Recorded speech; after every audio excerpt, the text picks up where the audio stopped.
Iran के मामले में विपक्ष वोट बैंक वाली सियासत कर रहा है, हाँ या ना? बिल्कुल बिल्कुल कर रहा है। ईरान की लड़ाई सिर्फ इजराइल से है या फिर इस्लामिक देशों से भी है?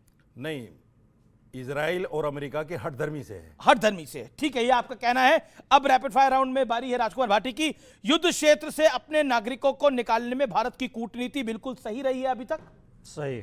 Good point. ओके, ईरान के लिए खमेनी का शासन अच्छा रहा है या बुरा रहा है राजकुमार भाटी? कैसे?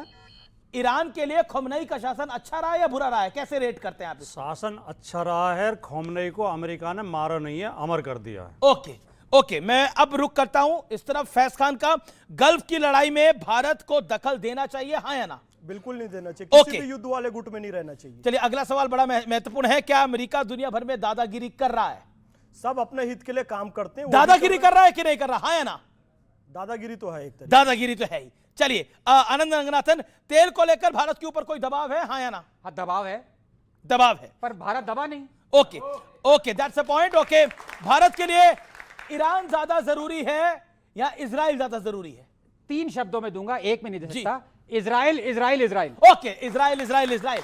जी, सिद्धार्थ यादव आपकी बारी है। सिद्धार्थ यादव, सीधा सवाल है, हिंद महासागर में ईरानी युद्धपोत पर हमला सही है या गलत है? युद्ध पूरी दुनिया में ही गलत है। हम शांति की मांग करते हैं, पर क्योंकि आपने बहुत महत्वपूर्ण प्रोपेगेंडा का सवाल पूछा है, इंडोनेशिया हमसे 100 नॉटिकल माइल दूर है, मालदीव हमसे 70 नॉटिकल माइल दूर है। अगर 250 नॉटिकल माइल दूर युद्ध क्षेत्र में किसी और देश के जहाज को गिराया जाएगा तो हमारी कोई जिम्मेदारी नहीं बनती, हम भारत के जिम्मेदार लोग। ओके, सरकार हर बड़े मुद्दे पर विपक्ष की भावना को इग्नोर कर रही है, और खासतौर पर राहुल गांधी की। विपक्ष की भावना ही अगर भारत की भावना के विरोध में होगी तो फिर उसको छोड़ के जाना पड़ेगा। जी, ये आपका कहना है, ठीक है। मैं एक सवाल पूछ रहा हूं तेल के खेल को लेकर, और एक एक सवाल है, रैपिड फायर राउंड है, एक एक लाइन में जवाब दीजिएगा। क्या आपको लगता है कि मोदी की कूटनीति की वजह से, विवेक श्रीवास्तव, भारत में तेल की कमी नहीं हो पाई है मोदी की कूटनीति की वजह से, हाँ या ना? हमारी तेल की कमी हो पाई नहीं है भारत के अंदर? बिल्कुल, और महंगा मिलेगा आपको। नहीं, क्या सवाल क्या है? सवाल क्या है? मैं कह रहा हूं मोदी की कूटनीति की वजह से भारत में तेल की कमी नहीं हो पाई है।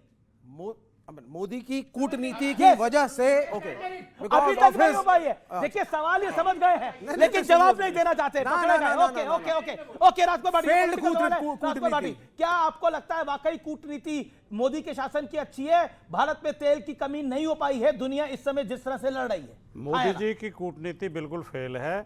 भविष्य तेल की कमी हो पाई है भाई, अभी टाइम बहुत है, नहीं अभी कमी होगी आगे। और अभी ओके, तो जंग 6 दिन चल हुए रही हैं, है, रशिया वाली भी 6 दिन हुए। ओके, अच्छा, ठीक है ठीक है ठीक है ठीक है। आनंद रंगनाथन, क्या आपको लगता है कि गवर्नमेंट, सरकार पे परसेप्शन की लड़ाई भारी हो रही है? अभी इस तेल टाइम वाले परसेप्शन की लड़ाई भारी पड़ रही है। विवेक सड़क पे इसलिए नहीं आए क्योंकि महंगाई को हमने कंट्रोल किया हुआ है, क्योंकि पिछले 3 सालों में $26 बिलियन मोदी जी ने बचाए हैं रशिया से तेल लेके। कुछ पता हो तो आगे आओ ना, व्हाट्सएप यूनिवर्सिटी पढ़ के आ जाए। नहीं, स्कूल की फीसें बढ़ी नहीं, कॉलेज की फीसें है ही नहीं, बच्चों के कॉलेज गए हॉस्टल और कब तक कमरे जब बढ़े ही फीस नहीं नहीं, बढ़ती? प्लेसमेंट लाजवाब हो रही है, सब कुछ बढ़िया चल रहा है, सब कुछ बढ़िया है। देखिए, हमारा जीवंत राष्ट्र बहुत है, अच्छी बात है। हमारा जीवंत राष्ट्र है। दिक्कतें तो आती रहती हैं, घर परिवार भी हम चलाते हैं तो दिक्कतें छोटी मोटी आती रहती हैं। कभी कभार बड़ी दिक्कत आती है, कोई बीमार पड़ जाता है, कभी तकलीफ बढ़ जाती है, कभी कुछ और हो जाता है, लेकिन देश चलते रहना चाहिए, हमारा घर परिवार चलते रहना चाहिए, वो ज्यादा महत्वपूर्ण है।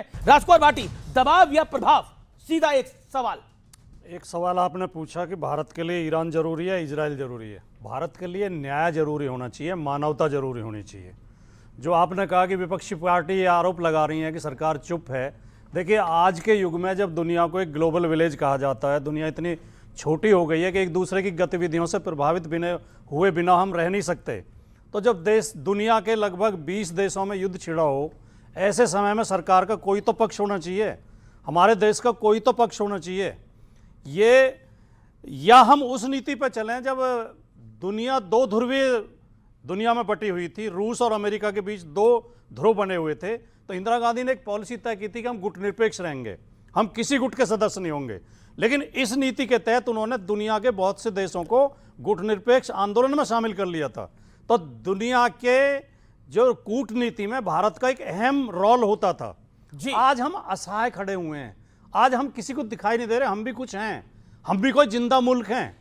ये जो युद्ध चल रहे हैं, अमित जी देख रहे हैं, आपने बड़ा शब्द यूज किया, हम जिंदा मुल्क दिखाई नहीं दे रहे, तो क्या दिखाई दे रहे? बिल्कुल मौन हैं, बिल्कुल अशक्त नजर आ रहे हैं, अशक्त नजर आ रहे हमारी हैं। हिम्मत नहीं हो रही बोलने की। आपके शब्द बहुत भारी मैं एक और मैं बहुत जिम्मेदारी के साथ बोल रहा बहुत हूं। भारी भारी शब्द ये यूज जो कर रहे हैं लड़ाई आप। चल रही है, हम जिंदा मुल्क नहीं लग रहे, ये जो अशक्त लड़ाई चल रही है, ये अमेरिका की दादागिरी के कारण है। इसका कारण ट्रंप की दादागिरी है। तो आप क्या चाहते हैं हम अमेरिका पे अटैक ट्रंप करते हैं जो हम लोग? एक, अब आप मुझसे सवाल नहीं, पूछा मैंने तो मुझे 1.5 मिनट पता दिया नहीं आपको। क्या शब्द बोलने हैं, मैं बोलने जा रहा हाँ हूं। बोलिए।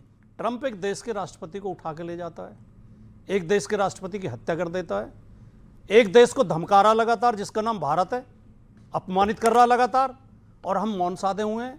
मुझे आखिरी कर रहा हूं, दिनकर जी की वो पंक्तियां याद आती हैं कि समर से इसे नहीं पाप का भागी केवल व्याध, और जो तटस्थ हैं समय लिखेगा उनके भी अपराध। बहुत बढ़िया बात, हमें बहुत या बढ़िया तो इस बात। पक्ष में होना आपने चाहिए अपनी बात को रखा। या इस पक्ष में ओके, होना ओके। चाहिए। मैं सिद्धार्थ यादव आपसे डिबेट को ओपन करता हूं पक्ष की साइड से। क्या हम दबाव में हैं? देखिए अमीश जी, जो भारत के मृत होने की कामना करते हैं शायद वही कह सकते कौन हैं कर रहा है भारत के मृत होने की कामना? मैंने अभी शुरू किया, मुझे जी, पता है कईयों को तकलीफ होगी। जो भारत के मृत होने की कामना करते होंगे वही ये कह सकते हैं कि भारत मृत दिखाई दे रहा है। भारत मृत नहीं दिखाई दे रहा, भारत सशक्त दिखाई दे रहा है। भारत ना इजराइल, ना ईरान, ना अमेरिका, भारत भारत के साथ खड़ा है, भारत भारत के लोगों के साथ खड़ा है, और यही देश के लिए महत्वपूर्ण है। और आज अगर वैश्विक परिदृश्य में अगर दुनिया के अंदर कोई भी युद्ध की स्थिति बनी है तो भारतीय इंटरेस्ट नंबर 1 कैसे हो, भारत यह बात कह रहा है। मुझे समझ नहीं आता कि कौन सी बात भारत की नहीं समझ में आ रही।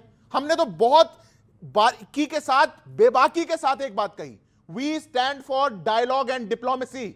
हम मिडिल ईस्ट के अंदर शांति चाहते हैं। हमने इस बात को बिल्कुल बेबाकी के साथ सामने रखा।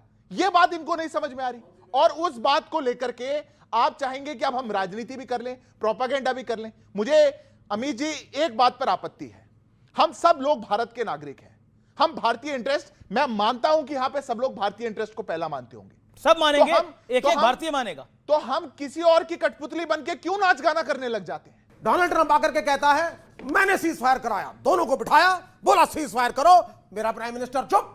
उसके बाद ट्रंप आते हैं, साहब मैंने मना कर दिया, अगर तुमने रूस से तेल खरीदा वापस टैरिफ बढ़ा दूंगा। मेरा प्राइम मिनिस्टर फिर चुप। अरे हर चीज में मेरा प्राइम मिनिस्टर चुप। अरे देखो, रशिया से तेल रोड लेने बेइज्जती लग गए, होती चुप है। कहां? इस देश की रोड बेइज्जती होती है और डोनाल्ड ट्रंप करता है, और मेरी सरकार, मेरा प्रधानमंत्री चुप। हमारे पड़ोस में भी कोई मर जाता है, जनाजा निकलता है, तो हम वेट नहीं करते तहरीर की, मुझे नहीं जा लगता कि करके कोई करवा रहा है। उस मृत्यु में हम सम्मिलित होते हैं, और किसी की मृत्यु पे कंडोलेंस देने से आपका डिप्लोमेटिक फेलियर कंडोलेंस तो दिया 6 दिन बाद, 7 दिन बाद, तो क्या 8 13 दिन के पहले तो दे दिया। Absolutely, you should अच्छा, do एक बात it. बताइए, एक सेकंड, खमेनी तो मुसलमान था, वहां तो 13 दिन का रिवाज ही नहीं अरे होता। बाबा, मरा ना एक इंसान मरा, नहीं, एक मिनट, एक खोमेनी मरा और एक देश का सुप्रीम लीडर था। हाँ। क्या उसका कंडोलेंस 24 घंटे के अंदर भारत से जाना चाहिए? हाँ या ना? आनंद रंगनाथन, ओके ओके, मैं एक सेकंड, आनंद रंगनाथन, मेरे पास एक आंकड़ा है, क्योंकि बार बार तेल की बात हो रही है। दिसंबर 2025 में प्रतिदिन भारत ने 12 लाख